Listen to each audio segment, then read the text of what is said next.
Tribes பார்வையாளர்களுக்கு வணக்கம். இன்று நம்மோடு இணைந்துள்ள சிறப்பு விருந்தினர் இடதுசாரி செயல்பாட்டாளர் தோழர் நாதன் அவர்கள். வாருங்கள், அவரோடு உரையாடலாம். தோழர் வணக்கம். வணக்கம் தோழர். தோழர், சட்டமன்ற தேர்தல் முடிவுகள் வெளியாயிருச்சு. தமிழக வெற்றி கழகம் பல தொகுதிகளில் வெற்றி பெற்றிருக்குது. தற்போது வரை அறிவிக்கப்பட்ட அந்த ரிசல்ட் அப்படின்றது 107 தொகுதிகளில் தமிழக வெற்றி கழகம் கைப்பற்றி இருக்கிறது. ஒரு 50 ஆண்டு கால திமுக அதிமுக என்கின்ற இருதுருவ அரசியலை கடந்து ஒரு தனிப்பெரும் கட்சியாக இன்றைக்கு தமிழக வெற்றி கழகம் விஜய் ஒரு சக்தியாக உருவெடுத்திருக்கிறார். அவர்கிட்ட ராகுல் காந்தி பேசியிருக்கிறாரு, மோடி வாழ்த்து சொல்லியிருக்கிறாரு. அதே போல திமுக 60 இடங்களையும் கூட்டணியோடு சேர்த்து ஒரு 74 இடங்களை திமுக கூட்டணி கைப்பற்றி இருக்கிறது. அதே போல அதிமுக 47 இடங்களையும் கூட்டணியோட சேர்த்து ஒரு 51 52 அந்த மாதிரி வரும் அப்படின்ற நிலவரம் இருக்குது. இது இளைஞர்களின் புரட்சி. இந்த இளைஞர்களினுடைய முடிவை, இளைஞர்களினுடைய அந்த நம்பிக்கையை யாராலும் புறந்தள்ளிவிட முடியாது அப்படின்னு ராகுல் காந்தி ஒரு ட்வீட் போட்டிருக்கிறாரு. புரட்சின்னு சொல்லி பிரவீன் சக்கரவர்த்தி ஒரு ட்வீட் போட்டிருக்கிறாரு. நீங்க இந்த வெற்றியை எப்படி பாக்குறீங்க? இவர்களுடைய பதிவுகள் குறித்து உங்களுடைய கருத்து என்ன? இந்த தேர்தல் முடிவுகள் குறித்து ஒரு தோழரோட பேசிட்டு இருந்த போது அவர் ஒரு கோட் ஒன்று அனுப்பியிருந்தாரு. அந்த கோட்டு படிக்கிறேன், அது பொருத்தமா இருக்கு. மைக்கேல் ஹாஃப் அவர் எழுதிய தோஸ் ஹூ ரிமைன் அப்படின்ற நாவலில் வரக்கூடிய இந்த மேற்கோள் என்ன அப்படின்னு சொன்னால், heart times create strong men, strong men create good times, good times create week men and week men create heart times. இதனுடைய பொருள் என்ன அப்படின்னு சொன்னால், கடினமான சிரமமான தருணங்கள் பலமான சக்தி வாய்ந்த மனிதர்களை உருவாக்குகிறது. சக்தி வாய்ந்த மனிதர்கள் நல்லதொரு சூழலை உருவாக்குகிறார்கள். நல்லதொரு சூழல் உருவாக்கிட்டால் அப்புறம் நீங்கள் எதுவும் போராடுவோ பிரச்சனை பண்ணுறவோ ஒன்றும் இல்லை. ஏன்னா வாழ்க்கையை சுமூகமாக போகும். அதனால் அது பலவீனமான மனிதர்களை உருவாக்குது. பலவீனமான மனிதர்கள் உருவானால் அவர்கள் மீண்டும் ஒரு சிரமமான ஒரு தருணங்களை உருவாக்குகிறார்கள். இது ஒரு சூழல் மாதிரி. 2021 திராவிட முன்னேற்ற கழகம் வெற்றி பெற வேண்டும் அப்படின்னு நான் பேசியிருக்கிறேன். மற்ற தோழர்கள் நிறைய பேர் பேசியிருக்கிறாங்க. காரணம் என்ன அப்படின்னு சொன்னால், 2014 இந்தியாவினுடைய அரசியல் என்பது பாரதிய ஜனதாவின் பாசிச போக்கை மையப்படுத்தி மாறிவிட்டது. அதை எதிர்த்து ஒரு பெயரளவு ஜனநாயகமாக இருக்கணும் அப்படின்னு சொன்னால் நாட்டில் இருக்கக்கூடிய எதிர்க்கட்சிகள் போராடணும், வெற்றி பெறணும். இந்த அடிப்படையில் தான் திமுகவை ஆதரித்தோம். திமுகவும் அதே போல் பாரதிய ஜனதாவின் பாசிசத்தை எதிர்த்து தான் இந்த 5 ஆண்டுகள் நடத்தியிருக்கிறது. இந்த தேர்தலில் கூட டீலிமிட்டேஷன் பிரச்சனை வந்தபோது பிரச்சாரத்தை தள்ளி வைத்துவிட்டு ஸ்டாலினோ மற்ற கட்சி தலைவர்களோ அதை எரித்தார்கள், நகலை எரிச்சாங்க. இப்படி இருக்கும்போது இயல்பாகவே திமுக வெற்றி பெறும், தாவேகா ஒரு சிங்கிள் டிஜிட்ல வரும், இப்படி தான் எதிர்பார்த்துக்கிட்டு. கருத்து கணிப்புகளும் அப்படிதான் இருந்துச்சு, பிரதீப் குப்தாவை தவிர. ஆமா. அப்போ இந்த தேர்தல் முடிவு இப்படி அமைஞ்சிருக்குதே, மாறி இருக்குதே, எதிரும் புதிருமா இருக்குதே, எதிர்பாராத விதத்தில் இருக்குதே அப்படின்னா அது உண்மைதான். இது ஏன் அப்படின்னு யோசிச்சு பார்த்தா, நீங்கள் சொன்னது போல இளைஞர்கள் மாற்றம் தான் இதற்கு காரணமா? இப்போது இலங்கையில் போராட்டம் நடந்திருக்கு, பங்களாதேஷில் நடந்திருக்கு, நேபாளில் நடந்திருக்கு. இந்த அண்டை நாடுகளில் நடந்த போராட்டம் குறிப்பான ஒரு சூழல் இருக்குது. இலங்கையில் பொருளாதார நெருக்கடி, பெட்ரோல் டீசல் விலையோ, ஒரு ரொட்டி விலையோ, ஒரு பால் மாவு விலையோ எல்லாம் விண்ணை தொட்ட போது அந்த மக்கள் படிப்படியாக அந்த போராட்டத்துக்கு வருகிறார்கள். அது ஏதோ இன்ஸ்டாவில் ரீல்ஸ் போட்டு வந்துடல. வங்கதேசத்தில் அதே போல் ஷேக் ஹசீனா அவங்களுடைய சர்வாதிகார ஆட்சிக்கு எதிராக குறிப்பாக ஒரு இடஒதுக்கீடு கொண்டு வராங்க. அதை எதிராக அந்த போராட்டம் வெடிக்குது. அதில் அடக்குமுறை ஏவுறாங்க, நூற்றுக்கணக்கில் மக்கள் கொல்லப்படுறாங்க. அதை எதிர்த்து இளைஞர்கள் புரட்சி செய்கிறார்கள். நேபாளில் அதே மாதிரி தான். நேபாளில் மன்னராட்சி தூக்கி எறியப்பட்டு ஒரு 6 மாதத்துக்கு ஒரு அரசாங்கம் வந்துக்கிட்டே இருந்ததே தவிர நிலையான அரசாங்கம் மக்களுக்கு எதையும் செய்ய முடியலை. அந்த கோபம் இளைஞர்களுடைய ஒரு புரட்சியாக கலகமாக வெடித்தது. ஆனால் தமிழ்நாட்டில் அப்படி ஏதாவது நம்ம இங்கே ஏதாவது ஒரு சிரமமான சோகமான ஒரு சூழலில் இருக்கிறோமா? கிடையாது. திமுக இந்த 5 ஆண்டுகளில் மேக்சிமம் என்ன செய்ய முடியுமோ அப்படிப்பட்ட ஒரு சூழலை தான் செய்திருக்கிறது. இந்த சூழலில் வரலாற்றில் தற்செயலாக சில சம்பவங்கள் போகிற போக்கில் வரலாற்றையே திருப்பி விட்டு போகும் அப்படின்னு சொல்லுவாங்க. அப்படி ஒரு சம்பவமாக விஜயின் வருகை அமர்ந்திருக்கிறது. அவருக்கு எந்த கொள்கை, எந்த சித்தாந்தம், எந்த நிர்வாகம் எதுவும் கிடையாது. அது ஒரு கல்ட்டு பொலிட்டிக்ஸ். ஒரு திரை நாயகனை நட்சத்திர பிம்பத்தை வைத்துக்கொண்டு நடத்தக்கூடிய ஒரு அரசியல் தான். நீங்கள் சொன்ன இளைஞர்களின் மாற்றம் வேளாங்கண்ணி சர்ச்சில் தெரிஞ்சுது. வேளாங்கண்ணியில் பூஜை பண்ணிட்டு இருக்கிறாரு ஃபாதர். அங்கே போய் அதாவது 5 மணிக்கு விஜய் வருவாருன்னு சொல்லி காலையில் 3 மணிலேருந்து நீங்கள் சொன்ன இளைஞர்கள் அங்கே போய் விசில ஊதி தாவேக்கான்னு சொல்லியிருக்கிறாங்க.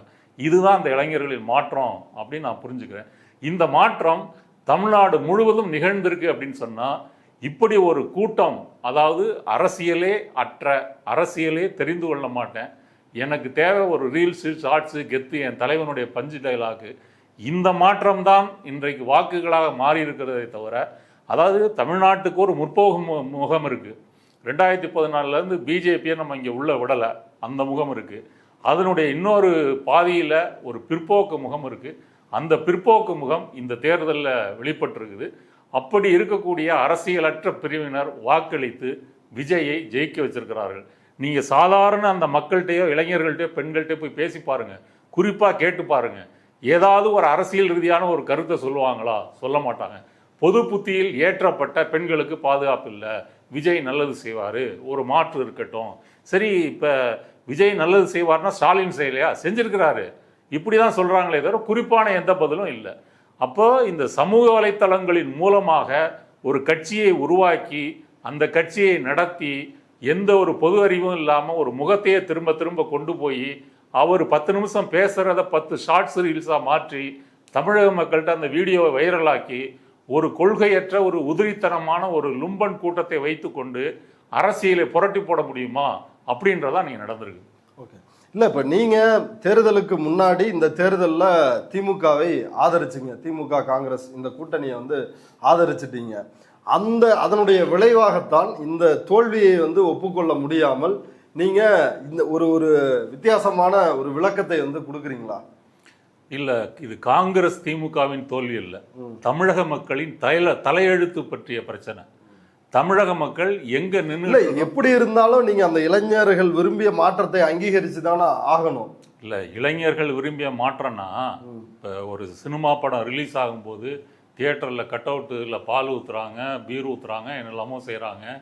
இந்த இளைஞர்கள் அரசியல் ரீதியாக இந்த தமிழ்நாட்டு இப்போ இந்தி போராட்டத்துக்காக தமிழ்நாட்டில் இளைஞர்கள் மாணவர்கள் போராண்டிருக்காங்கன்னு வரலாறு பதிவு பண்ணியிருக்கு. சரி, ஜல்லிக்கட்டு சமீபத்திய ஒரு போராட்டம், ஜல்லிக்கட்டு எங்களுடைய பண்பாட்டு உரிமைன்னு சொல்லி இளைஞர்களும் மாணவர்களும் போராடி இருக்கிறாங்க. இப்போ தாவேகா விஜய் பின்னாடி திரண்டிருக்கின்ற இளைஞர்கள் தமிழகத்தின் உரிமைக்காக, நலனுக்காக, பண்பாட்டுக்காக, இந்தி திணிப்புக்கு எதிர்ப்புக்காக, இந்துத்துவாவை எதிர்த்து என்ன போராட்டத்தை பண்ணியிருக்காங்க, என்ன அவங்களுக்கு தெரியும், அவங்களுடைய முழக்கம் என்ன? இல்லை விஜய் தான் கரூருக்கு பிறகு பாரதிய ஜனதாவை ஒரு வார்த்தையாவது பேசியிருப்பாரா? இல்லை பெரியார கொள்கை தலைவர்னு சொல்கிறீங்க, ஒரு ஜோசியரை பக்கத்தில் வச்சுக்கிட்டு திருச்செந்தூர் முருகன் கோயிலுக்கு போகிறீங்க, ஷீரடி சாய்பாபா கோயிலுக்கு போகிறீங்க, அந்த ஜோசியர் சொல்லக்கூடிய தேதிகள், நாட்கள், இடங்கள் உங்கள் அரசியல் வாழ்க்கையில் இடம்பெற்றிருக்கிறது. இதுக்கும் பெரியாருக்கும் என்ன சம்பந்தம்? அப்போ விஜய் பின்னாடி இருக்கக்கூடிய இளைஞர்கள் என்ன அரசியலை, என்ன அறிவை பெற்றார்கள் அப்படின்னு யார்கிட்டயா கேட்டு பாருங்க. ஒருத்தர் கூட ஒன்றும் சொல்ல முடியாது. இன்னைக்கு ஆதவர்ஜனா வில்லிவாக்கத்தில் ஜெயிச்ச பிறகு பேட்டி கொடுக்குறாரு. என்ன பேட்டி கொடுக்குறாரு? கரூரில் 41 பேர் இறந்ததுக்கு காரணம் திமுக, அந்த திமுக தான் எங்களை பிரச்சாரம் பண்ண விடாமல் தடுத்ததுன்னு இப்படி பேசுறாருங்க. நாக்கில் நரம்பு இல்லாமல் அந்த 41 பேர் செத்ததுக்கு யார் காரணம்? முதன்மை காரணம் யாரு? தார்மீக ரீதியாக பொறுப்பேற்க வேண்டியது யாரு? இன்று வரை விஜயோ அவரது கட்சியினரோ நாங்கள் தான் இதற்கு தார்மீக ரீதியான பொறுப்பு, மன்னிச்சுக்குங்க, வருத்தப்படுகிறோம், ஒரு வார்த்தை வந்திருக்குமா? அப்போ இதுல என்ன மாற்றம்? கரூர்ல அந்த குழந்தையை பறிகொடுத்த பெற்றோர்கள் என்ன சொல்றாங்க? விஜயை பார்க்கறதுக்காக வந்தோம், அதுக்கு ஒரு அரிய வாய்ப்பு, பார்க்கறதுக்காக எங்கள் குழந்தையை இழக்க வேண்டியிருந்தது, அவ்வளவுதான். இப்படி பேசக்கூடியது தான் இந்த இளைஞர்களின் மாற்றம். இது மாற்றமா, வீழ்ச்சியா, தமிழ்நாட்டினுடைய இருண்ட பக்கத்தை காட்டுகிறதா? இல்லை, விஜய் தன்னுடைய பிரச்சாரத்தில் இன்னொன்னையும் இப்போ நீங்கள் சொல்கிற மாதிரி கரூர் சம்பவம், ஜனநாயகன் படம், தன்னுடைய விவாகரத்து பிரச்சனை, இதெல்லாம் வச்சு திமுக தனக்கு எதிராக சதி செய்கிறது அப்படின்னு விஜய் சொன்னார். இப்போ இன்னொரு புறம் அவருடைய பிரச்சாரத்தில் குடும்ப ஆட்சி, ஊழல் ஆட்சி, இது ஒழிக்கப்பட வேண்டுமா இல்லையா, மீண்டும் ஒரு அண்ணா, மீண்டும் ஒரு எம்ஜிஆர் வேண்டுமா வேண்டாமா அப்படின்னு அவர் கேட்டதை மக்கள் நியாயம்னு உணர்ந்ததுனால தானே இப்படி ஒரு 107 இடங்கள் அப்படின்றது பிரதிபலிச்சிருக்கு. தன்னுடைய ரோல் மாடல்ல அவர் கடைசியாக சேர்த்த தலைவர் பெயர் ஜெயலலிதா. ஜெயலலிதா யார்? இந்தியாவிலேயே ஊழல் வழக்கில் தண்டிக்கப்பட்ட ஒரு முதலமைச்சர் சொன்னால் அது ஜெயலலிதா தான். உயிரோட இருந்திருந்தா சசிகலாவோட பரப்பன அக்ரஹாரத்துக்கு போயிருப்பாங்களா இல்லையா? எதற்காக ஜெயலலிதா மேடம் இருக்கும்போது அதிமுக சூப்பராக இருந்துச்சு, அந்த கட்சி இன்னைக்கு இப்படி ஆகிப்போச்சு, அந்த தொண்டர்கள்லாம் தாவேக்காவுக்கு வந்துட்டு இருக்கிறாங்க, இது பேசுனது யாரு? விஜய் தான் பேசினாரு. அப்போ ஜெயலலிதா ஊழல் குற்றவாளின்னு சொல்லுவதற்கு உங்களுக்கு ஏன் வலிக்குது? ஏன் சொல்ல முடியலை? அப்போ இப்போ ஜெயலலிதா செஞ்சால் ஊழல் கிடையாது, மோடி பாஜக எலக்ட்ரல் பாண்டு மூலம் செய்தால் ஊழல் இல்லை. இந்த ஊழலெல்லாம் வசதியாக மறைத்து விட்டு நீங்கள் திமுகவின் ஊழலை பேசுவதற்கு காரணம் என்ன? திமுகவை தீய சக்தி என்பதற்காக ஒரு ஸ்டாண்டர்டான ஒரு டெம்ப்ளேட், இந்த டெம்ப்ளேட்டு இவர் விஜய் முதல்ல இந்த ஆணி பிடுங்கலை, இந்த ஆணியை மோடி பலர் பேர் பிடிங்கிருக்கிறாங்க. 2014 மோடி 2G அலைக்கற்றை அப்படின்னு ஒரு பொய்யான ஒரு செய்தியை போட்டு 1.25 லட்சம் கோடின்னு ஒரு பெரிய நம்பரை காமிச்சு ஆட்சிக்கு வரலையா? அந்த வழக்கு என்னாச்சு? ஆராசாவே வாதாடி அது ஊழலே நடக்கலைன்னு நிரூபிச்சாரா இல்லையா? அந்த இந்தியா அகேன்ஸ்ட் கரப்ஷன் அந்த இதில் தான் அண்ணா கசேரை உண்ணாவிரதம் இருந்தார், அதுக்கு விஜயெல்லாம் போயிட்டு வந்தார். அப்போ அதன் மூலமாக பாஜக ஆட்சியை பிடிக்கிறது. ஆனால் அந்த ஊழல் என்னாச்சு? அப்போது நடுத்தர வர்க்கத்தின் பொது புத்தியில் ஊழல் ஊழல் அப்படின்னு சொல்லி இவர்கள் சொல்லுகின்ற ஊழல் கலெக்டர் ஆஃபீஸில், ஆர்டிஓ ஆஃபீஸில், தாசில்தார் ஆஃபீஸில், விஏஓட்ட இங்கே இருக்கக்கூடிய இந்த லஞ்சம் இருக்கு இல்லையா, இதை தான் இவர்கள் ஊழல் ஊழல்னு சித்தரிக்கிறார்களே தவிர அதானி, அம்பானி, எலக்ட்ரல் பாண்டு இதுல நடக்கக்கூடிய ஊழல்கள்லாம் இவர்களுக்கு ஊழலாக இல்ல. திமுக அமைச்சர்கள் எந்த ஊழலுமே செய்யலையா கடந்த 5 ஆண்டுகள்ல? அவங்க எப்படி இந்த அளவுக்கு சொத்தை குவிச்சிருக்கிறாங்க? இல்ல, இப்ப ஏவா வேலுவா இருக்கட்டும், KN நேருவா இருக்கட்டும், இப்படி ஒவ்வொரு அமைச்சர்களையுமே பட்டியலிட முடியும் இல்லையா? ஓகே, திமுக அமைச்சர்கள் ஊழல் செஞ்சிருக்காங்களா இல்லையான்றது சட்டப்படி வழக்கு போட்டு தண்டிப்பதற்கு யாரும் இங்கே தடையா இல்லை. இப்ப ஜெயலலிதா தண்டிக்கப்பட்டவர், திமுக அமைச்சர்கள் அப்படி யாராவது தண்டிக்கப்பட்டிருக்காங்களா? இல்ல விஜய் தான் அதுக்கு ஆதாரங்களை எடுத்து வழக்கு போட்டிருக்காரா? ஒரு வழக்கு போட்டிருக்காரா? ஏன் போடலை? அப்போ பொது புத்தியில அப்படி மேலோட்டமா அடிச்சு விட்டா போதும். அண்ணாமலை டிஎம்கே ஃபைல்ஸ்னு விட்டாரு, என்னாச்சு? பார்ட் 2 விட போறேன்னு சொன்னாரு.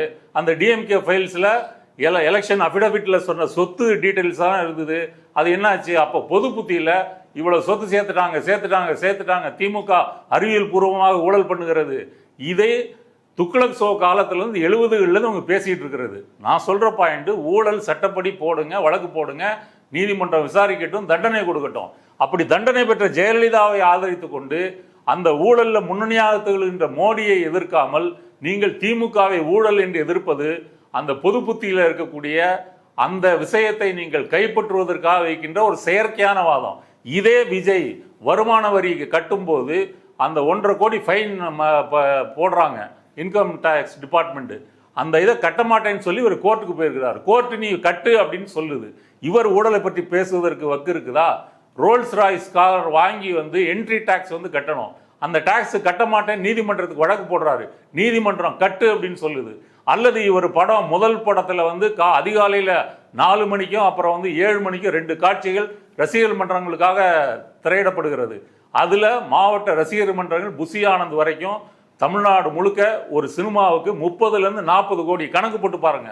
900 ஸ்கிரீனு, 3000 ரூபா 4000 ரூபா டிக்கெட்டு, 900 ஸ்கிரீன்ல குறைந்தபட்சமா 300 சீட்டு போடுங்க, எவ்வளவு காசு வருதுன்னு பாருங்க. அப்போ ஊழலை கீழே தனது ரசிகர்கள் மன்றங்கள் வரை பரவலாக்கியவர் தான் விஜய். விஜய்க்கு நல்லா தெரியும், அப்படிப்பட்ட இது இருந்தால் மட்டும்தான் நமது ரசிகர் மன்றங்கள் வேலை செய்ய முடியும் அப்படின்றது தெரியும். ஊழலை பற்றி பேசுவதற்கு எந்த அருகதையும் இல்லை. பேசியிருந்தா ஜெயலலிதா பேரே சொல்லிடக்கூடாது. இப்ப நீங்க இவ்வளவு ஆக்ரோஷமா பேசுறீங்க, இது ராகுல் காந்திக்கு தெரியாதா? பிரவீன் சக்கரவர்த்திக்கு தெரியாதா? அவங்க திமுக கூட்டணியில் இருக்கிறவங்க தானே. இளைஞர்கள் விரும்பிய மாற்றம், இளைஞர்களை புறக்கணிக்க முடியாதுன்னு ராகுல் காந்தி சொல்றாரு. இளைஞர்களின் புரட்சி அப்படின்னு சொல்லி பிரவீன் சக்கரவர்த்தி அவர் சொல்லிருக்கிறாரு. இன்னும் தமிழக காங்கிரசார் பதிவுகள், தேர்தல் முடிந்ததிலிருந்தே அவங்களுடைய பதிவுகள் தமிழ்நாட்டு இளைஞர்கள் மாற்றத்தை விரும்புகிறார்கள் அப்படின்றத பதிவு செஞ்சிருக்கிறாங்க. இன்னும் சொல்ல போனால் கம்யூனிஸ்ட் கட்சி CPM கே பாலகிருஷ்ணன் அவரும் அதே போன்ற ஒரு கருத்தை சொல்லிருக்கிறாரு. அப்ப இவங்களுக்கெல்லாம் தெரியாதா? உங்களுக்கு தான் தெரியுமா? வாழ்ந்து கெட்டவர்கள் எப்பொழுதுமே புலம்புவார்கள். முன்னொரு காலத்தில் ஒன்ஸ் அப்பான டைம் நான் அவ்வளவு வாழ்க்கை வாழ்ந்தேன், அந்த வாழ்க்கை இன்னைக்கு என்னால் வாழ முடியல பாரு, ஏத்து வீட்டுக்காரன் எப்படி வாழ்றான் பாரு. நீங்கள் சொன்ன தோழர் பாலகிருஷ்ணனோ ராகுல் காந்தியோ அவர்களுடைய வாதம் இதுதான். காங்கிரஸ் ஒரு காலத்தில் இந்தியாவை ஆண்ட கட்சி, அதன் பிறகு அது சரிவு ஆரம்பிக்கிறது. 90களில் பாரதிய ஜனதா வந்த பிறகு கொஞ்சம் கொஞ்சமாக காங்கிரஸ் சரிய ஆரம்பிச்சு இன்னைக்கு அதனுடைய ஹிந்தி பெல்ட்லேயும் அது இல்லை, தென் மாநிலங்களே 1-2 ஸ்டேட்டு தவிர அதுக்கு பெரிய இருப்பு இல்லை. இதே ராகுல் காந்தி இப்போ அஸ்ஸாமில் தேர்தல் நடக்குது, அஸ்ஸாமில் பிஜேபி ஜெயிச்சிருக்குது. அங்கே இந்துத்துவ பிரச்சாரத்தையும் முஸ்லீம்களுக்கு எதிரான வெறுப்புணர்வை எப்படி பிரச்சாரம் பண்ணாங்க அப்படின்றது உங்களுக்கு தெரியும், மக்களுக்கும் தெரியும். அங்கே காங்கிரஸ் கட்சியினுடைய மாநில தலைவர் பிஜேபியில் சேர போறாருன்னு ஒரு தகவல் வருது. ராகுல் காந்தி ஃபோன் பண்ணி பேசுறாரு, ஐயா போயிடாதீங்க ஐயா, எலெக்ஷன் டைம் கொஞ்சம் பார்த்து இருந்துங்க. பிரியங்கா காந்தியை நேரில் அனுப்புறாரு. ஆனால் அந்த ஆள் அடுத்த நாள் அஸ்ஸாம் முதலமைச்சர் வீட்டில் போய் காங்கிரஸில் சேர்றாரு.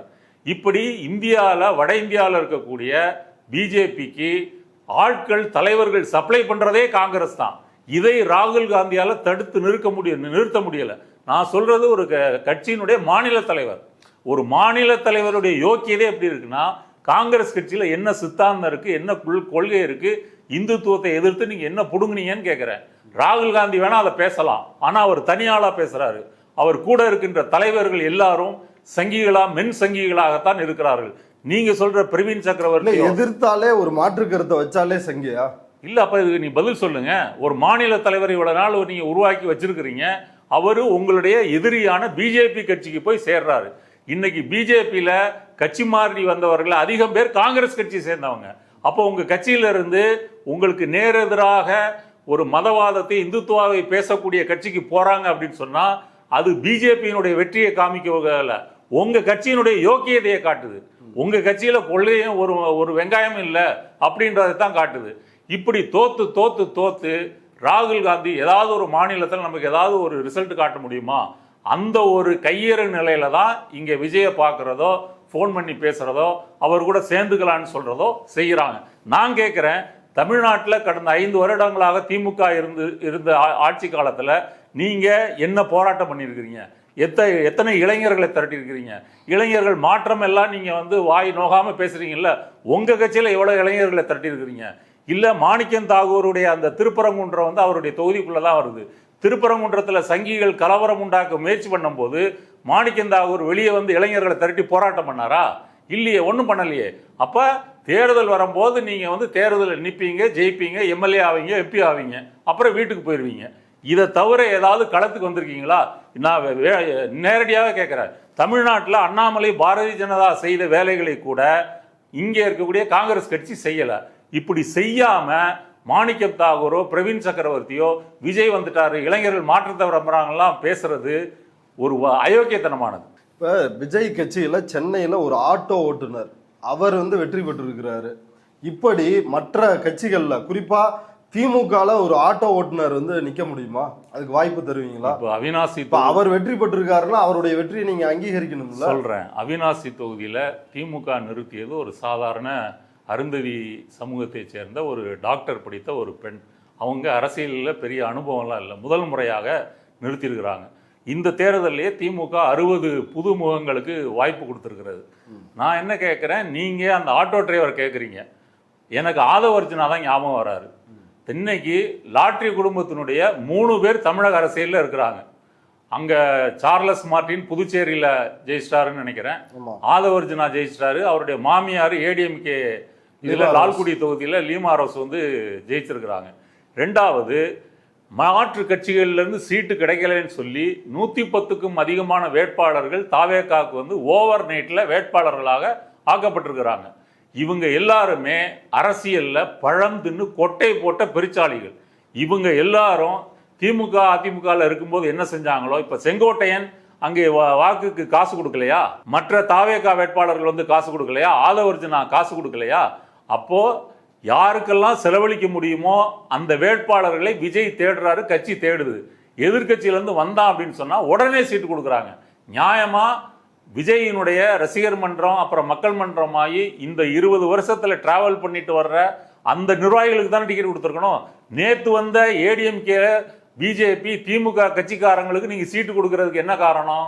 அப்போ உங்கள்கிட்ட ஜெயிக்கக்கூடிய பணம் செலவழிக்கக்கூடிய ஆள் இல்லை. அதனால ஒரு ஆட்டோ டிரைவரை பார்க்காதீங்க, அங்க 100க்கு மேற்பட்ட பணக்கார மாற்று கட்சி வேட்பாளர்கள் இருக்கிறாங்க. இவங்க தான் இன்னைக்கு பெரும்பான்மையா இருக்கிறாங்க. இவங்களை வைத்து தான் விஜய் ஆள போகிறார். சரி, முதலமைச்சர் அவர் தோத்ததுக்கு என்ன காரணம்? அவர் தான் இவ்வளவு திட்டங்களை வந்து கொடுத்திருக்கிறாரு, அவரே குளத்தூர்ல ஏன் தோக்குறாரு? அதுதாங்க சொல்ல வரேன். முதலமைச்சர் குளத்தூருக்குன்னு நிறைய திட்டங்களை கொண்டு வந்திருக்கிறாரு. இப்போ சமீபத்தில் ஒரு ஃபேஸ்புக் பதிவு படித்தேன். அங்கே ஒருத்தர் வந்து குளத்தூரில் உள்ள அரசு மருத்துவமனைக்கு போகிறாரு. ஒரு தனியார் மருத்துவமனையில் இருக்கக்கூடிய எல்லா தரங்களும் அதில் அங்கே வந்து இருக்குது. நானே அசந்து போயிட்டேன், இது அரசு மருத்துவமனையா அப்படின்னு சொல்லி. இது எல்லாமே செய்திருந்தாலும் இந்த மேலோட்டமான அரசியலற்ற இந்த பொது புத்தியை மக்கள் மனதில், நடுத்தர வர்க்கத்தின் மனதில் வந்து கலந்துட்டாங்க. மாற்றம் வரணும், பெண்களுக்கு பாதுகாப்பு இல்லை, திமுக தீய சக்தி, இந்த கருத்து ஸ்ட்ராங்காக போய் சேர்ந்துருக்கு. சமூக வலைத்தளங்கள் மூலமாக திரும்ப திரும்ப பல்வேறு வடிவங்களில் நபர்கள் மூலமாக இந்த கருத்து கொண்டு போகப்பட்டிருக்கு. அதனால் அவங்க எதையும் பரிசீலிக்கலை.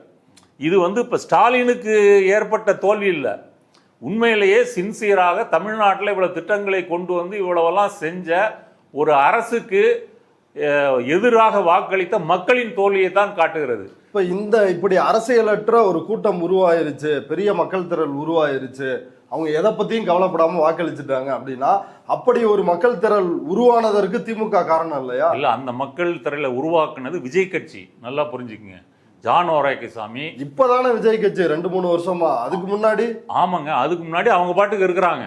அவங்க பாட்டு அரசியல் படுத்தல. அதான் அவங்க பாட்டுக்கு அல்ல. அரசியல் படுத்துவது என்பது எப்போதும் ஒரு 100க்கு 100% மக்களை அரசியல் படுத்த முடியாது. 100க்கு ஒரு 5 பேர் தான். இப்போ நியூஸ் பேப்பர் படிக்கிறவங்க எத்தனை பேர், நியூஸ் சேனல் கேட்குறவங்க எத்தனை பேர், ஆனால் சினிமா பார்க்குறது, கிசு கான்ஸ்பிரசி தியரி, இந்த மாதிரி விஷயங்கள் பார்க்குறவங்க தான் அதிகம். அரசியலை எப்போதுமே கேட்குறவங்க வந்து குறைவு தான். அதனால் அரசியல் படுத்த வேண்டும் என்பது வந்து சரியானது தான். ஆனால் அதனுடைய வேகம் வந்து குறைவாக இருக்கும். ஆனால் சினிமா, கிசு சீரியல், இதனுடைய வேகமும் ரீச்சும் வந்து அதிகமாக இருக்கும். அதை ஒரு நடிகன் மேனிப்புலேட் செய்து கேவலமாக அதை முதலீடாக்கி அதை வைத்து கொண்டு தனது ரசிகர்களை தன்னை பார்க்க வந்த கூட்டத்தை வைத்து நீங்க திமுக ஓட்டு போடாதீங்க அப்படின்னு சொன்னா அந்த கூட்டம் ஏற்றுக்கொள்கிறது. அப்ப மக்கள் வந்து முட்டாளா? ஆமா, மக்கள் வந்து புனித பசுவாக நீங்க கருதக்கூடாது. குஜராத்ல வந்து இந்துக்கள் அமைதியாக இருந்து பக்கத்து வீட்டில் இருந்த முஸ்லீம்கள் கொல்லப்படும் போது இருந்தாங்க. இப்ப குஜராத் இந்துக்கள் நேரடியாக அருவாள் எடுத்துட்டு போய் வெட்டல, சங்கிகள் தான் அதை வந்து செய்யறாங்க. ஆனா அந்த அமைதியாக இருந்த குற்றம் தான் மிக மோசமான குற்றம். அதுக்காக அந்த இந்துக்களை விமர்சிப்பீங்களா, இல்ல உங்களுக்கு சம்பந்தம் இல்லைன்னு விட்டுருவீங்களா? அதே போல இங்கே தாவேகா விஜய் பின்னாடி ஒரு ரசிகர் கூட்டம் அந்த மாதிரி அரசியலற்ற முறையில் திரளுகிறது, என்ன வேணா அட்டகாசம் பண்ணுது. இன்னைக்கு விஜய் லயலா காலேஜில் சர்டிஃபிகேட் வாங்க போகும்போது ஹெல்மெட் போடாமல் 2 பேர் 3 பேர் பைக்கில் இருந்துகிட்டு போகிறாங்க. நீ நாளைக்கு யோசிச்சு பாருங்க, விஜய் முதலமைச்சர் ஆன பிறகு போலீஸு ஹெல்மெட்டுக்காக பிடிக்கிறது நிறுத்தப்படும், வாய் மூலமாக உத்தரவு போடப்படும். ஹெல்மெட் போடலைன்னா கட்டுக்காதீங்க, எல்லாம் நம்ம பசங்க தான் வருவாங்க. நான் எதுக்கு சொல்ல வரேன் அப்படின்னு சொன்னால், இவர்கள் கொண்டாட்டம், அலப்பறை செய்கிறது, விசில் அடிக்கிறது, என்ஜாய் பண்ணுறது, இது மட்டும்தான் இவங்களுக்கு தெரியும். அந்த கூட்டத்திட்ட போய் கொளத்தூரில் ஸ்டாலின் இதெல்லாம் பண்ணியிருக்கிறாரு, இந்த திட்டங்கள்லாம் கொண்டு வந்திருக்கிறாரு, படிக்கிறதுக்கு போட்டித் தேர்வுகள் எழுதுறதுக்கு முதல்வர் படைப்பகங்கள் உருவாக்கியிருக்கிறாரு, மருத்துவமனையை நவீனப்படுத்தியிருக்கிறாரு, அதில் வந்து பல வசதிகளை கொண்டு வந்திருக்கிறாரு, இதெல்லாம் நீங்கள் சொல்லி பாருங்க. இது வந்து தேவையில்லை. இதை விட உங்களுக்கு தொட்டறியத்தக்க ஜாலி, சந்தோஷம், தலைவன், பஞ்சு டைலாக்கு, ரீல்ஸு, ஷார்ட்ஸு, இது போதும். இந்த கூட்டம் இருக்குதானா இருக்கு. இதை வந்து நம்ம மாற்ற முடியலன்றதுக்கு நம்ம ஒரு கூட்டு பொறுப்பா அதை ஒத்துக்கிறேன். ஆனா 107 இடங்களுமே அப்படிதான் வந்துச்சுன்னு சொல்றீங்களா? ஆமா, 107லையுமே நீங்க போய் மக்கள்கிட்ட போய் நீங்க பேட்டி எடுத்து பாருங்க. எதுக்கு ஓட்டு போட்டீங்க விஜய்க்கு, என்ன காரணத்துக்காக கேட்டு பாருங்க. நீங்க ஏற்றுக்கொள்ளத்தக்க கன்வின்சிங்கான ஒரு பதில் வந்து வராது. வரக்கூடிய பதில் எல்லாமே அப்போலிட்டிக்கலா விஜய் வருவாரு, நல்லது செய்வாரு, எதை செய்வாரு, ஒரு கை காசை போட்டு செய்வாரு, இப்படிதான் பேசுவாங்களே தவிர குறிப்பாக ஒன்னையும் அவங்க பேச மாட்டாங்க. இதுல பெண்களுடைய பங்கு வந்து அதிகம். ஆண்களாவது கொஞ்சம் வெளியே போய் 4 விஷயம் படிச்சு கேட்டு ஏதோ ஒரு சமூகத்தோட தொடர்புல இருக்கிறாங்க. பெண்களுடைய உலகம் வந்து சின்னது. இந்த பெண்கள் தான் எம்ஜிஆரை ஆதரித்திருக்கிறார்கள், ஜெயலலிதாவை ஆதரிச்சிருக்கிறாங்க. அதிமுகவுக்கு பெண்கள் வாக்கு வங்கி அதிகம்னு சொன்னதெல்லாம் இப்படிதான். அந்த பெண்கள் இன்னமும் இருக்கிறாங்க. அதுக்கு நீங்க திமுகவின் நலத்திட்டங்கள் எல்லாம் போய் சேர்ந்தாலும் கூட அரசியல் ரீதியாக அவர்கள் சீரியல் பார்த்துட்டு அதுதான் அவங்க உலகம், அப்படித்தான் அவங்க இருக்கிறாங்க. அவங்க எல்லாரும் விஜய் படங்களோட சேர்ந்து வளர்ந்த ரசிகர்கள். ஒரு 50 வயசு வரைக்கும் சொல்றேன். அவங்க கணிசமான பேர் இதில் போட்டிருக்கணும். நாளைக்கு டேட்டா வந்தா தெரியும். முதலமைச்சர் ஸ்டாலினும் சரி, உதயநிதியும் சரி, இவர்கள் எல்லோருமே வந்து மக்கள் தீர்ப்பை வணங்கி ஏற்கிறோம் அப்படின்றத வெளிப்படையா சொல்லிட்டாங்க. இப்ப அவங்களே ஏத்துக்கிறப்ப உங்களுக்கு என்ன பிரச்சனை? அதாங்க, மக்களை எப்போதும் வந்து நம்ம வந்து கும்பிட தேவையில்லை. மக்கள் தப்பு பண்ணா தப்புன்னு சொல்லணும். இதே மக்கள் வந்து ஜெயலலிதா ஆதரிக்கலையா, எம்ஜிஆரை ஆதரிக்கலையா, இல்லை மோடி ஆதரிக்கலையா? இப்போ மோடியை மக்கள் ஃபுல்லாக ஓட்டு போட்டு இந்தியாவில் பிரதமராக தேர்ந்தெடுத்துட்டாங்க. அதனால மோடியை நீங்களும் நானும் ஏற்றுக்குவோமா? இல்லை மக்கள்கிட்ட தான் மோடியை ஏற்றுக்கன்னு சொல்லுவோமா? இல்லை ஹிட்லர் வந்து எப்படி வந்தார்? சர்வாதிகாரி நேரம் வந்துட்டாரா? அவரும் பாராளுமன்றத்தில் வெற்றி பெற்று தானே வந்தார். வந்த பிறகு அவர் தன்னுடைய பாசிசத்தை நாசிசத்தை அறிமுகப்படுத்துகிறாரு. இதனால நீங்கள் வந்து மக்கள் ஒருத்தரை தேர்ந்தெடுத்துட்டாங்க. ஏங்க, அந்த கோவை பகுதியில் ஜோசியம் சொன்னால் கேன்சர் குணமாகன்னு ஒரு அம்மாவை நிறுத்தியிருந்தாங்கல்ல, அவங்க ஜெயிச்சிட்டாங்கல்ல. 40,000 வாக்கு ஜெயிச்சிருக்காங்கல்ல. இன்னும் இவ்வளவு சமூக வலைத்தளங்களில் இந்த இவ்வளவு வீடியோ ட்ரெண்டிங் ஆன பிறகு அதை பற்றி ஏதாவது அந்த அம்மா பதில் சொல்லியிருக்கா? இல்லை விஜய் பதில் சொல்லியிருக்காரா? ஏதாவது சொல்லியிருக்காரா? ஒருத்தர் மேலே பாலியல் குற்றச்சாட்டு, ஒருத்தர் மேலே கஞ்சா கேஸ்லேருந்து வெளியே வந்தவர், ஒருத்தர் வந்து இந்த மாதிரி பின்னணி உள்ளவங்க நிறைய பேர் இருக்கிறாங்க. இந்த வீடியோக்கெல்லாம் வந்திருக்குது. இவங்களாம் வேட்பாளராகி ஜெயிச்சிருக்காங்களே. இல்ல, அவர் இன்னைக்கு தான் 107 அப்படின்ற எண்ணிக்கையை தொட்டிருக்கிறாரு. மே 8ஆம் தேதி வரைக்கும் ரெசார்ட்ல அவருடைய எம்எல்ஏக்களை வச்சிருக்கணும், இப்படியான பிளான்லாம் அடுத்த கட்டம் நோக்கி விஜய் நகர்ந்துகிட்டு இருக்கிறாரு. வச்சிருக்கணும். அதுக்குள்ளேயே நீங்க வந்து ஒரு ஹிட்லர் ரேஞ்சுக்கு ஹிட்லரோட ஒப்பிடுறீங்க, மோடியோட ஒப்பிடுறீங்க, ஜெயலலிதாவோட ஒப்பிடுறீங்க. ஆட்சியே இன்னும் முதல் நாளே தொடங்கலையே, அதுக்குள்ள இவ்வளவு இதுவா? விஜய் கண்ட அச்சமா? உங்களுடைய நடவடிக்கைகள் தான் 2-3 வருஷம் ட்ராக் ரெக்கார்டு இருக்கே. நீங்க என்ன செஞ்சிருக்கிறீங்க? இந்த தேர்தல்லையே ஒரு 15 தொகுதிக்கு தலா 15 நிமிடம் ஒதுக்கி பிரச்சாரம் பண்ணிட்டு வீட்டில் வந்து படுத்து கும்பகாரண மாதிரி தூங்கிட்டு இந்த வெற்றியை அடைந்திருக்கிறார் விஜய். மற்ற அரசியல் கட்சி தலைவர்கள்லாம் மாங்குன்னு உழைத்தது போல, சீமானை போலவோ எடப்பாடியை போலவோ அல்லது ஸ்டாலினை போலவோ மற்ற தலைவர்களைப் போலவோ அவர் உழைக்கவே இல்லை.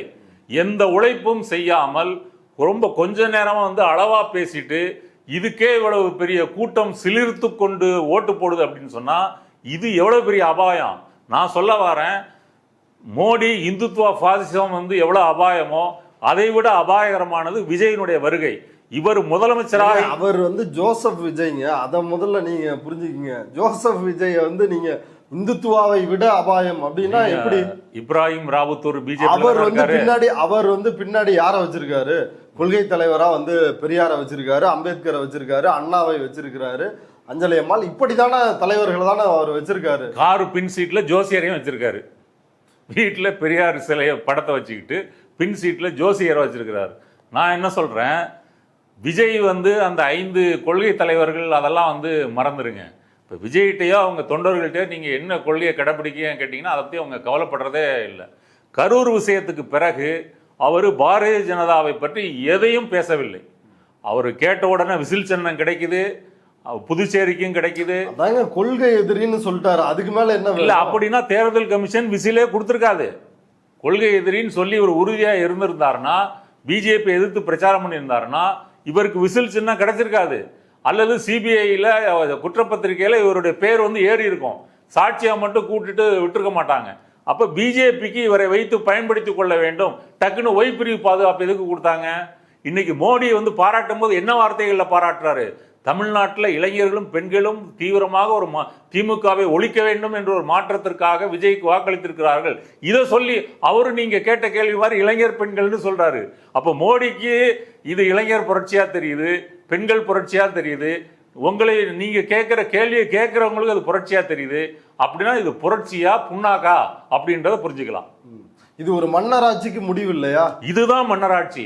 இனி விஜய் வந்து முதலமைச்சரா, கலைஞர் இருப்பாராம், ஸ்டாலின் இருப்பாராம், அடுத்து உதயநிதி வருவாராம், அடுத்தடுத்து அவர்களுடைய வாரிசுகள், இப்படி அமைச்சர்களோட வாரிசுகள்லாம் தயாரா இருப்பாங்களா? ஆனா இது மன்னராட்சி இல்ல, விஜய் வந்தது மன்னராட்சி. ஆனா அவங்கெல்லாம் நீங்க சொன்னது போல வாரிசாக வந்து பதவியில் அமருவதுக்கு வந்து மாங்குன்னு உழைக்கணும், கட்சிக்காரங்கள்ட்ட ஒரு நல்ல பேர் ஈட்டணும், அப்புறம் தேர்தல் நின்று மக்களும் ஏத்துக்கணும்.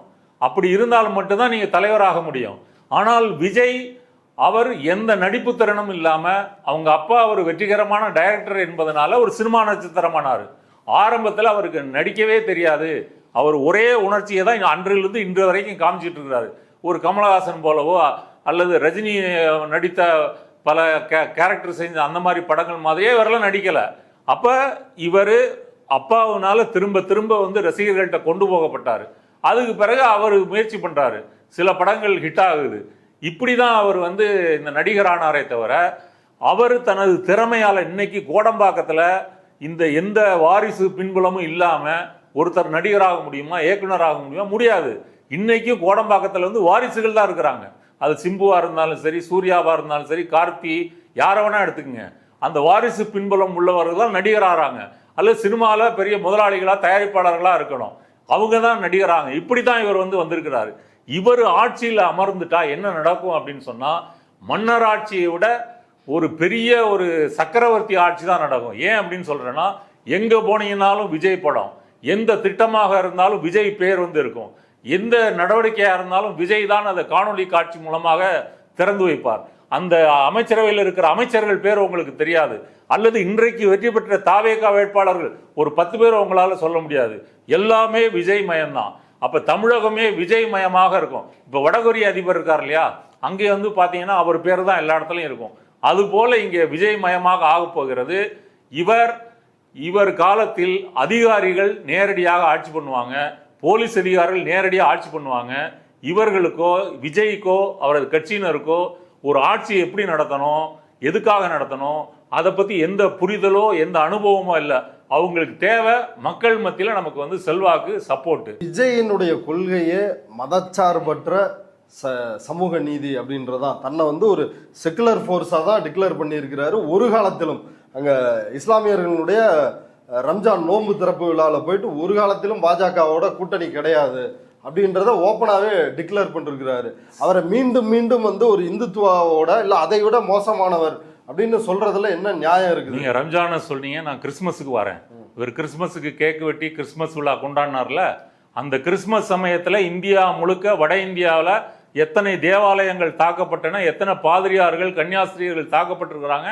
அதை கண்டித்து விஜய் ஒரு வார்த்தை, 2 வார்த்தை, 3 வார்த்தை ஏதாவது கண்டிச்சிருக்காரா? அது தமிழக வெற்றி கழகங்க. தமிழ்நாட்டில் இருக்கிற பிரச்சனையை பத்தி பேசுங்க. அப்போ இங்க கண்டிச்சாரா அங்க கண்டிச்சாரா அப்படி? அப்போ உங்களுக்கு மதச்சார்பின்மை முக்கியம் இல்லை. கிறிஸ்தவர்கள் தாக்கப்பட்டா நீங்க கம்முன்னு இருப்பீங்க. அதாவது தமிழ்நாட்டில் இருக்கக்கூடிய கிறிஸ்தவர்கள் முஸ்லீம்கள் தாக்கப்பட்டாதான் நாங்க வந்து அறிக்கை விடுவோம். தமிழ்நாட்டு பார்டரை தாண்டி அங்க திருத்தணியை தாண்டி ஆந்திராலேயோ, இங்க கேரளா பார்டரை தாண்டி குமுளியை தாண்டி கேரளா போயிட்டாலோ அவங்கள கண்டிக்க மாட்டோம் அப்படின்னு சொன்னா இது எவ்வளவு கேவலமானது. சரி, நான் தமிழ்நாட்டுக்கே வரேன். தமிழ்நாட்டில் திருப்பரங்குன்றம் எங்க இருக்கு? மதுரைக்கு பக்கத்துல இருக்கு. திருப்பரங்குன்றத்துல அந்த தூண்ல தீபம் ஏற்றணும்னு சொல்லி சங்கிகள் கலவரம் பண்ணும்போது மதசார்பற்ற ஜோசப் விஜய் எங்க போனாரு? ஏன் கண்டிக்கல? அதே போல வந்து ஆணவ படுகொலை திருநெல்வேலியில் நடக்குது. அந்த பையன் பேர் என்ன? கவின் ஆணவ படுகொலை நடக்கும்போது அதை ஏன் வந்து கண்டிக்கல? கண்டிச்சா அங்க முக்குளத்தோர் ஓட்டு போயிடும். அப்ப சாதியை பாக்குறீங்க, மதத்தை பாக்குறீங்க, பிஜேபியை வந்து நீங்க கண்டிச்சு பேச மாட்டேன்றீங்க. அப்படி இருக்கும்போது நீங்க பிஜேபிக்கு ஆதரவான ஒரு மென்மையான ஒரு சங்கி அல்லது சர்வ மதங்களை சமமா பார்ப்பேன் அப்படின்ற ஒரு இதுல ஒளிஞ்சுக்கிட்டு பிஜேபியினுடைய இந்த தாக்குதல்களுக்கு அமைதியா இருக்கிறீங்க. நீங்க இவ்வளவு பேசுறீங்க திருப்பரங்குன்றத்தை குறிப்பிட்டு. திருப்பரங்குன்றத்துல யார் ஜெயிச்சிருக்கா? நீங்க வந்து திமுக தான் வந்து தீபம் ஏற்ற விடாம, அதாவது அந்த சர்வே தூண்ல தர்காவுக்கு பக்கத்துல பிரச்சனை ஆகாம பாத்துக்குச்சு அப்படின்றதா உங்களை போன்றவர்களோட ஆர்குமெண்ட். அங்க யார் ஜெயிச்சிருக்கணும்? ஆனா நிர்மல்குமார் தானே ஜெயிச்சிருக்காரு. அப்ப மக்களுக்கு இந்த நிலைப்பாடு புரியாதா? மக்களுக்கு இது தெரியலையா? என்ன சொல்ல வரீங்க? மக்களுக்கு என்ன தெரியாமலா வந்து நிர்மல்குமார் தேர்ந்தெடுத்திருப்பாங்க? மக்களை பொறுத்த வரைக்கும் இந்த மாதிரி ஒரு பொது புத்தி வரும்போது அது பின்னாடி அவங்க பின்னாடி போவாங்க. அதை மாற்றி அமைத்து இது கலவரம் செய்ய வராங்க அப்படின்னு சொல்லி அங்கே ஒரு ஆர்ப்பாட்டம் நடந்துச்சு. அது பல கட்சிகள் நடந்து சேர்ந்தானே நடத்தினாங்க. அப்போ விஜய் கட்சி போய் சேர்ந்துருக்கலாமே. என்னுடைய கேள்வி, திருப்பரங்குன்றத்தில் நடந்தது ஆன்மீக நடவடிக்கையா கலவர நடவடிக்கையா? எச் ராஜா பகிரங்கமா சொன்னார்ல, அயோத்தி போல இங்க மாத்துவேன்னு. அப்பவே நீங்க கண்டிச்சிருக்கணும்ல. அப்ப கண்டிக்கிறதுக்கு உங்களுக்கு துப்பு இல்லைன்னு நான் சொல்றேன். உங்களுடைய மதச்சார்பின்மை, இந்துத்துவாவுக்கு எதிராக நீங்க பேசுவதுன்றது ஃப்ராடு. அப்படிப்பட்ட ஒரு கொள்கையே உங்கள்கிட்ட இல்ல. யார் வந்து பெரும்பான்மை பெற்றாலும் மக்கள் ஜனநாயக பூர்வமாக ஒரு வாக்களித்து தேர்ந்தெடுத்து அப்படிதான் வந்து அவங்க ஆட்சிக்கு வர்றாங்க. அப்படித்தானே விஜய் வர்றாரு. நீங்க அவரை வந்து ஏத்துக்கணும் இல்லையா? குறைந்தபட்சம் இந்த மக்களுடைய முடிவை வந்து நான் அங்கீகரிக்கிறேன் அப்படின்ற இடத்துக்காவது நீங்க வரணும் இல்லையா? இல்ல, இந்த மக்களின் முடிவை ஏத்துக்குவீங்க அப்படின்றத நீங்க வேற வேற கேள்விகளை திரும்ப திரும்ப கேட்குறீங்க. என்னுடைய கேள்வி, மக்கள் தப்பான முடிவு எடுத்திருக்காங்கன்றத நான் திரும்ப திரும்ப சொல்றேன். அதனால மக்கள் தப்பான முடிவெடுத்து விஜய் வந்திருக்கிறாரு. அப்படி மக்கள் சுயமாக தப்பா முடிவெடுக்கல. அப்படி தப்பா முடிவெடுக்க என்ற வேலையை சமூக வலைத்தளங்கள் மூலமாக செஞ்சிருக்கிறாரு. இப்போ கூகுளோ, ஃபேஸ்புக்கோ, இன்ஸ்டாகிராமு, டிக்டாக்கு, இந்த சமூக வலைத்தளங்கள் இந்த இன்டர்நெட் நிறுவனங்கள்லாம் லான்ச் பண்ணும்போது இதனுடைய பரிமாணம் என்ன, இது வந்து டேட்டா மைனிங்கில் என்னென்ன வசதிகள் நமக்கு தரப்போகிறது, இது மனித மூளையை எப்படி மேனிப்புலேட் செய்யும், இதெல்லாம் அவங்களுக்கு தெரியாது. ஒரு கோர்ஸ் ஆஃப் பீரியடில் இதை லேர்ன் பண்ணிக்கிறாங்க, கற்றுக்குறாங்க, அதை பொருளாதார ரீதியான மார்க்கெட்டுக்கு பயன்படுத்துகிறாங்க. ஆனால் உலகத்திலேயே 30 வருஷம் சினிமாவில் நடிச்சுட்டு வேற எதை பற்றியும் தெரியாது. இப்போ விஜய்க்கு வந்து தமிழ்நாட்டை பற்றி தெரியுமா?